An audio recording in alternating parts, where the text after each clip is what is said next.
Hello. Did you know that your school has or is about to start a zero waste schools program in your lunchroom?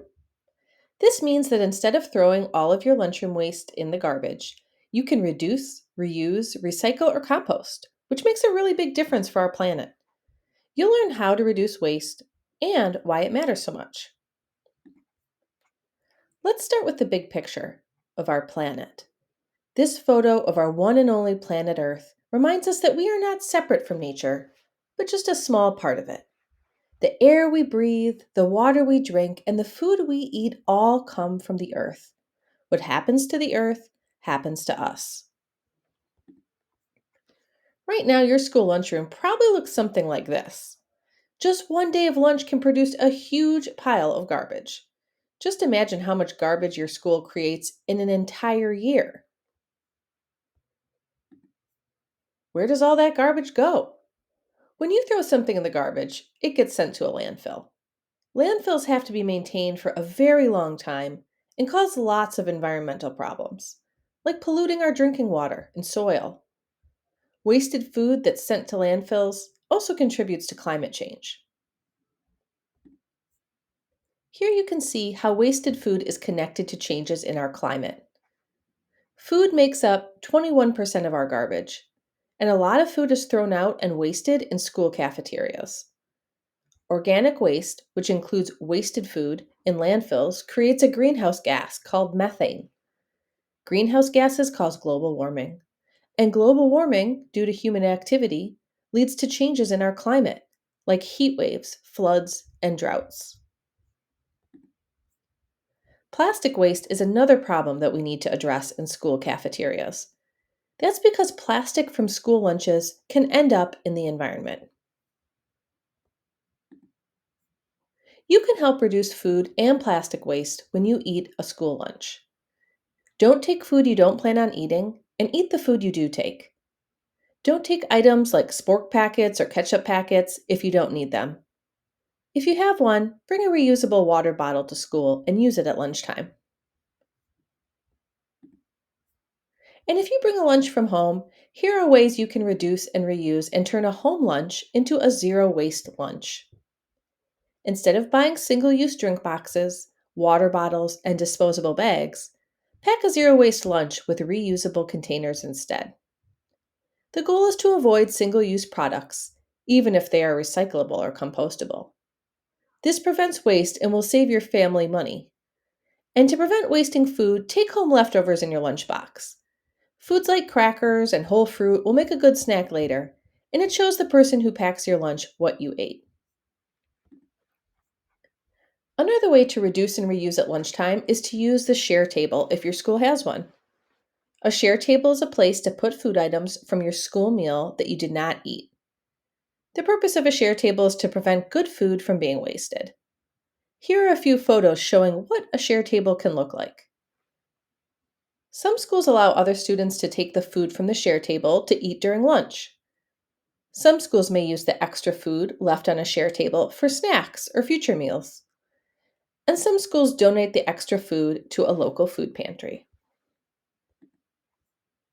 What kinds of foods can you put on a share table? Generally, you can put uneaten whole fruit or unopened packaged foods, but check the share table sign at your school to know for sure. No food from home should go on a share table, and no food without packaging or with reopenable packaging should be put on a share table. You can also help your school send much less garbage to the landfill by sorting your waste. By using a sorting station that looks like this, you can help your school get closer to zero waste in your lunchroom. A sorting station has a separate bin for each type of material. If your school has a share table, it will go at the beginning of the sorting line. Then there's a bin for liquids, a bin for recycling, a bin for landfill garbage, a bin for compost, and a table for stacking trays. Every bin has a sign above it with pictures to help you remember what goes where. The signs at your school might look a bit different, but the materials will be sorted the same. Let's take a close-up look at each sign to learn what belongs and what doesn't belong in each bin. After the share table, the first bin is to collect leftover liquids. The best thing to do is to try to finish your drink. But if you have liquids left, pour out every last drop in the liquids bin. Since milk and other liquids should not go into the recycling bin, it's really important to empty all drink containers first. Emptying out liquids will also make the landfill bin much lighter, making it easier for custodians to carry. Here are some students showing how to empty their liquids. Next is the recycling bin. This is where you can put your empty drink containers, like milk and juice cartons, drink boxes, plastic drink containers, metal cans, and glass bottles. You can also put clean, dry paper and cardboard in the recycling bin. Things that do not belong in the recycling bin are shown at the bottom of the sign. No food or liquids, or containers that have lots of food or liquid in them. No disposable plastic utensils or straws. No plastic wrappers. No juice pouches, no plastic bags, and no plastic number 6 or styrofoam. These items would contaminate the recycling. If there is too much contamination, it ruins all the other recycling.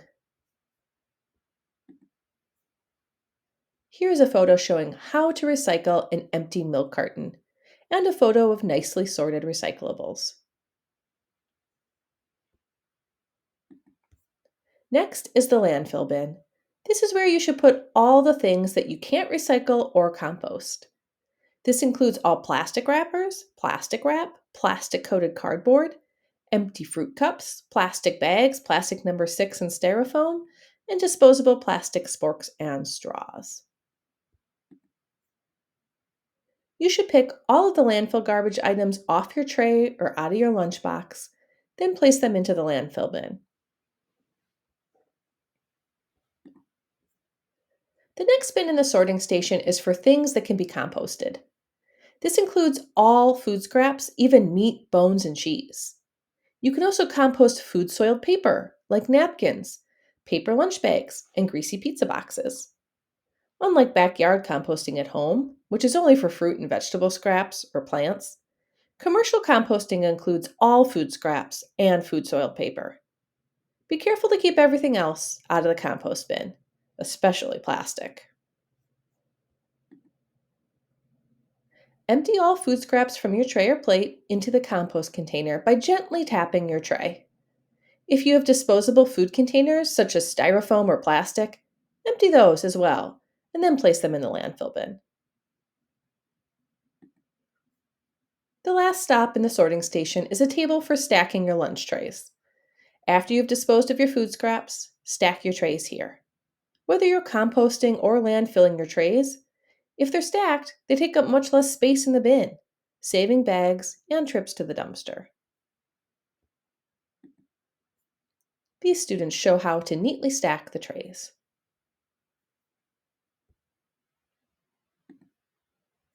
Now that you've learned how to sort your waste and where it all goes afterwards, let's take a look at what an impact this has on our planet. Here's an example of the difference one school made by thoughtfully sorting their lunchroom items. Look at the pie chart on the left. In one day, this school produced 126 pounds of waste in their lunchroom and kitchen. But with composting, recycling, and a share table, only 18 pounds of that went to the landfill. Keeping all of those food scraps, milk, and recycling out of landfills is equivalent to preventing about 42 pounds of coal being burned each day. And that's also equivalent to saving enough water for 154 showers and recovering enough food to serve 9 meals each day.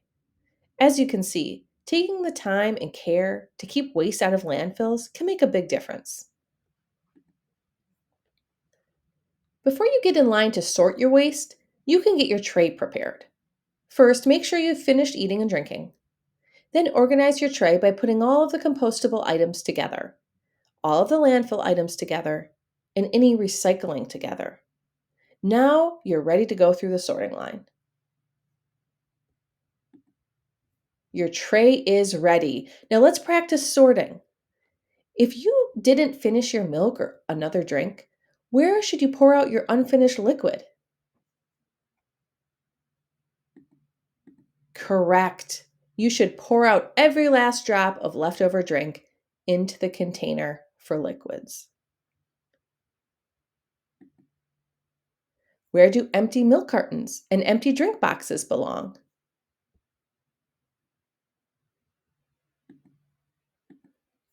If you said the recycling bin, you are right. Be sure to remove straws first. Plastic straws are not recyclable. Where do straws and plastic sporks belong? That's right. These items belong in the landfill bin. Remove these items from your lunch tray and put them in the landfill bin.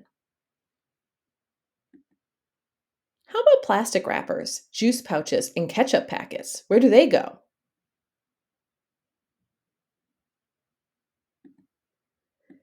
You got it. All squishy plastics belong in the landfill bin. Where does uneaten food, like apple cores and sandwich scraps, go? Great. All food scraps belong in the compost bin. What about paper napkins? Correct. They go in the compost bin too. All uncoated paper products belong in the compost bin. What should you do with your lunch plates or trays?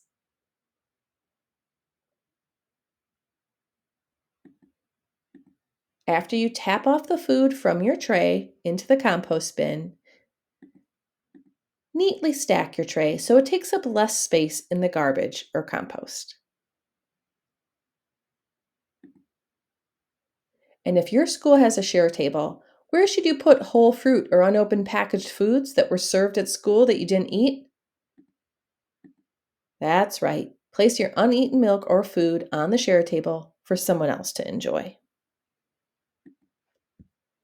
It's important to put everything in the correct bin.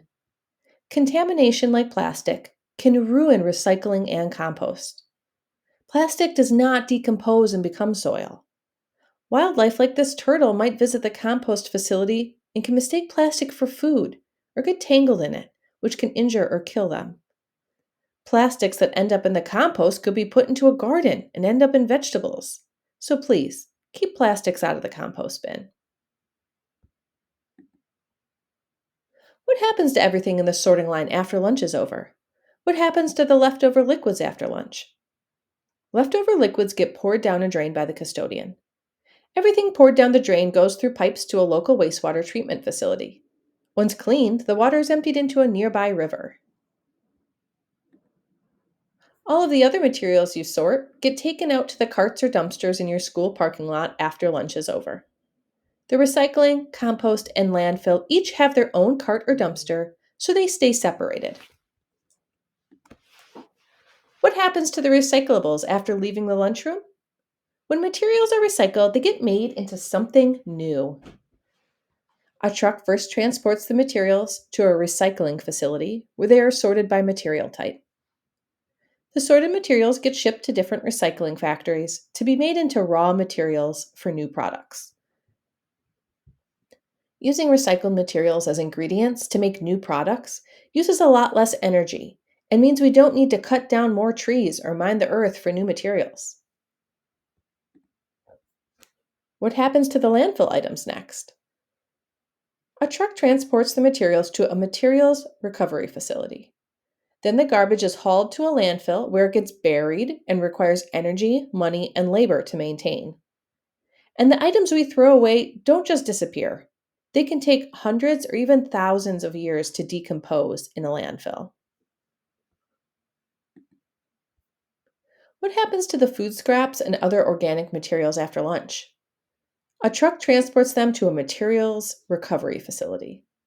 Then they are taken to a commercial composting facility, where the food scraps are mixed with yard waste and turned into compost. The finished compost is sold to be added to garden soil. Composting is basically a way of recycling food scraps. Food scraps get eaten by soil organisms, such as worms and bacteria. This turns the food scraps into finished compost, which looks and smells like rich soil. Adding compost to a garden soil is a wonderful way to build soil health. And healthy soil can be used to grow healthy food, which in turn makes more food scraps. And the cycle continues. You've just learned how to reduce, reuse, recycle, and compost at school. Now you can teach family and friends how they can do the same. Thank you for making a difference.